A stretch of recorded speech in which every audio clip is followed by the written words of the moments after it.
میں اور اس کا تو کمرہ بھی ایک تھا, ایک دیوار تھی. آئی تھنک جب ارشد کی بات ہوتی ہے تو ہمارے پاس تو الفاظ بھی ختم ہو جاتے ہیں کہ ہم کس طرح اس کو یاد کریں. ہماری دوستی, ہماری ظاہر ہے کام بھی اکٹھا کرتے تھے.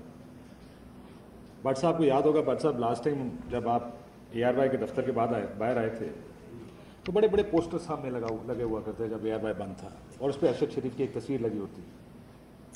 اور میں اس دن سن رہا تھا پریس کانفرنس, چاہے فوجی کر رہے ہوں چاہے سویلین, وہ کہتے ہیں ارشد شریف کو کوئی خطرہ نہیں تھا. وہ چیخ کے خط لکھ رہا تھا صدر پاکستان کو, چیف جسٹس آف پاکستان کو. ذرا نیچے سی سی کی لسٹ دیکھیں کس کس ادارے کو اس نے یہ خط بھیجے, اور وہ کہتا تھا میری جان کو خطرہ ہے. اور آج یہ سارے اٹھ کے کہتے ہیں اس کی جان کو کوئی خطرہ نہیں. اس ملک میں آپ کسی کے اوپر غداری اور بغاوت کے مقدمے کر دیں, 16 FIR آپ اس پر کریں, چمن سے گلگت بلتستان تک, اور آپ کہتے ہیں اس کی جان کو کوئی خطرہ نہیں. اس کی اریسٹ کے لیے آپ کو یاد ہوگا بٹ صاحب, وہ رات یاد ہے نا جب ہم ہائی کورٹ, اسلام آباد ہائی کورٹ میں بھی رات کے وقت بھی کھلی, دن کو بھی اس کی پوری ضمانت, کبھی کوئی ضمانت. بھاگتا پھر رہا تھا, یعنی چھپ رہا تھا کہ مجھے کسی وقت بھی گرفتار ہو. گرفتاری سے نہیں ڈرتا بندہ, یہ ننگے کر کے جو کام کرتا ہے نا اس کے بعد لوگ اس سے زیادہ ڈرتے ہیں. کون چاہتا ہے کہ اس کے ساتھ یہ کچھ ہو جو ہم پچھلے کچھ دنوں میں سن رہے ہیں کہ کسی کو اٹھا کر لے گئے. جس رات ارشد شریف نکلا اسلام آباد سے, اسی رات ہمارے ہیڈ آف نیوز عماد یوسف کو گھر کا دروازہ توڑ کے اس کے بیڈ روم سے گرفتار کیا گیا, اور پھر یہ کہتے ہیں اس کو خطرہ کوئی نہیں تھا. مجھے لگتا ہے مجھے ان سے خطرے کی ڈیفینیشن پوچھنی چاہیے کہ آپ کے کاغذوں میں خطرے کی تعریف کیا ہے. اس شخص کو اپنی جان دینی پڑی, اس کو گولیاں ماری گئیں, اور اب کہتے ہیں اس کو خطرہ نہیں تھا. اب بھی ان کو لگتا ہے کہ اس کو کوئی خطرہ نہیں تھا. مر کے بھی وہ ثابت کرنے کی کوشش کر رہا ہے میں خطرے میں تھا, اور وہ آج بھی کہہ رہے ہیں کہ اس کو خطرہ کوئی نہیں تھا. بڑا میرے لیے ایک پریشانی تو اس میں نہیں ہے, ظاہر ہے بہت سارا کچھ تو ہم دیکھتے ہیں. میں یہ پڑھا تھا بھی رپورٹ کے رپورٹڈ کیسز کتنے ہیں. ظاہر ہے جو کچھ اس ملک میں ہوتا ہے وہ ہم سارے دیکھتے بھی ہیں, ذاتی طور پہ بھی سنتے ہیں. بہت ساری چیزیں سن کے خاموش ہو جاتے ہیں, لیکن کم از کم یہ کوئی آ کے ہمیں بیوقوف نہ سمجھے کہ ہمیں یہ نہیں پتا کہ کیا ہوتا ہے اور کیسے ہوتا ہے. سب کو پتا ہے کیا ہو رہا ہے, سب کو پتا ہے کیسے ہوتا ہے, صرف نہیں پتا تو جو کرنے والے ہیں ان کو نہیں پتا کہ کیسے ہوتا ہے. میں حکومت سے, کیونکہ یہ جو بڑے عرصے بعد دیکھا کہ FIR صحافیوں پر ہوں اور حکومتیں اس کو آ کے ڈیفینڈ بھی کرنا شروع کر دیتی. کبھی ہوم منسٹر اسلام آباد, انٹیریئر منسٹر اسلام آباد بیٹھ کے پریس کانفرنس کر رہے ہیں کہ غداری کا مقدمہ ٹھیک بنا ہے. کبھی وہ پنجاب والے منسٹر صاحب کسی صحافی کی گرفتاری پر کہتے ہیں کہ اس کو ٹھیک گرفتار کیا گیا. پریشانی کی بات تو نہیں ہے, ظاہر ہے توقع تو ہمیں ہوتی ہے ان لوگوں سے کہ یہی ہوگا جب یہ حکومتیں آئیں گی.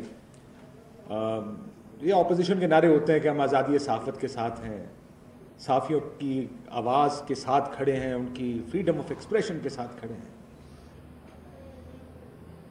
پچھلے 6 مہینے میں ہمارے ادارے کو نہ صرف بند کیا گیا, 6-7 لوگوں پر مقدمے بنائے گئے, FIR درج کی گئیں, گرفتار کیا گیا. اب ایک بندہ ارشد شریف مر بھی گیا اور شہید ہو گیا, اور یہ آج بھی جب ٹی وی پر آتے ہیں کہتے ہیں ہم ڈیموکریٹس ہیں اور آزادی صحافت کے ساتھ ہیں. نہیں ہے کوئی, ان کو صرف اس وقت صحافت چاہیے جب یہ اپوزیشن میں ہوتے ہیں, اور یہ سب کے لیے ایسے ہی ہے.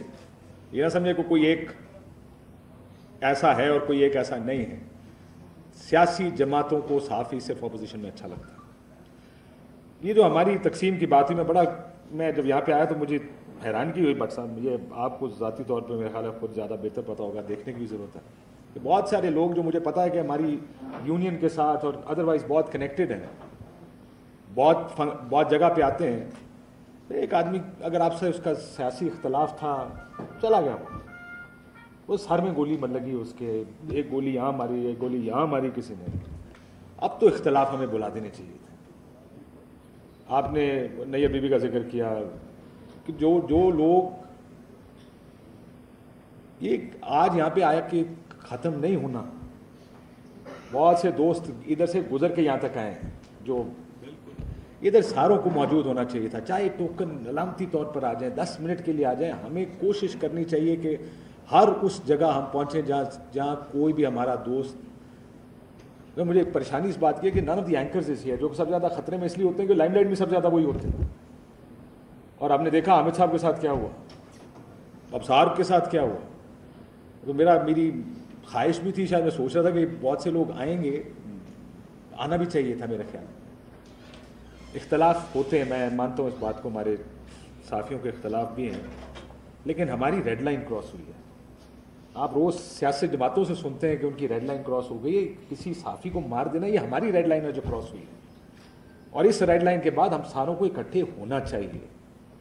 یہ بات بٹ صاحب میرے گھر پہ ہی بیٹھے تھے, بات ہو رہی تھی کہ ہمیں کچھ اب پرنسپلز کا فیصلہ کرنا چاہیے. چینلز بند نہیں ہوں گے, صحافیوں پہ ایف آئی آریں نہیں ہوں گی اس طرح, یہ غداری کی اور بغاوت کی ایف آئی آریں اس طرح نہیں. ہم اگر ہم یہ کرتے ہیں کہ جس کا دل آئے بغاوت کا مقدمہ ڈالے, بندے کو اٹھا کے لے جائیں, ننگے کریں, کچھ تشدد کریں, یہ ایکسیپٹیبل نہیں ہے. اس کے لیے جب تک ہم سارے اکٹھے نہیں ہوں گے ہم یہ کام نہیں کر پائیں گے. سو مجھے لگتا ہے کہ بٹ صاحب آپ you are the best person for this. کیا ہو سکتا ہے کہ ہم اب اس کے بعد ہی اکٹھے ہو جائیں, کیونکہ یہ جو لڑائی ہے نا, جو اس میں یہ پتہ نہیں ہوتا نیکسٹ کون ہے. So let's not there be a next. بہت شکریہ آپ سے, thank you very much. Butt صاحب تھینک یو. انشاءاللہ یہ ظاہر